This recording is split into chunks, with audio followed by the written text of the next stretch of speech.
Hello guys, আসসালামু আলাইকুম। কি অবস্থা সবার? It's Mahid, welcome to my first mini blog. তো guys, আজকে আমি আসছি আলনাদা 2-তে। তো আজকে আমি যাবো আমার একটা ফেভারিট রেস্টুরেন্টে। তো ফার্স্ট আমি যাবো নামাজ পড়ে তারপর যাব। তো guys, আমি চলে আসলাম এখন মসজিদটা অনেক সুন্দর ছিল মাশাআল্লাহ। তো এখন ফাইনালি আমি নামাজটা শেষ করে ফেললাম। নামাজ শেষ করে এখন আমি যাইতেছি নাস্তা করার জন্য। আর আমি এখন আছি আলনাদা 2-তে, যেটা দুবাই থেকে তকরিবান 30-35 কিলোমিটার হবে আমার বাসা থেকে। আমার বাসা হচ্ছে দুবাইতে, আর আমি আসছি এখন আলনাদা 2-তে, যেটা হচ্ছে শারজা আর দুবাইয়ের বর্ডারের পাশে। তো এটা আমার একটা ফেভারিট। আমি যখনই শারজাতে আসি তখনই আমি এখানে নাস্তা করি সন্ধ্যার সময়।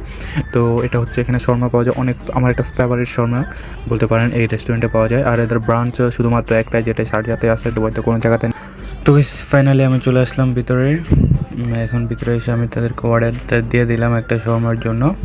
অনেক সুন্দর। আপনারা যারা আলনাদাতে আছেন তারা একবার এসে ট্রাই করে যাবেন। এটা আলনাদা 2-তে আছে।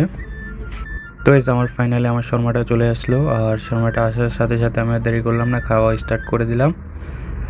তো আমি শর্মাটা শেষ করে একটা 7 আপ নিয়ে বের হয়ে গেলাম। হ্যাঁ, 7 আপ আমার ব্রাজিল ফ্রেন্ডরা তোমরা মাইন্ড করে না, এটা আমি তোমাদেরকে মেন করে বলিনি বা তোমাদেরকে মেন করেও নিই। তো আজকের জন্য এই পর্যন্তই রইল। দেখা হচ্ছে ইনশাআল্লাহ নেক্সট ব্লগে। সবাই ভালো থাকবেন। আল্লাহ হাফেজ।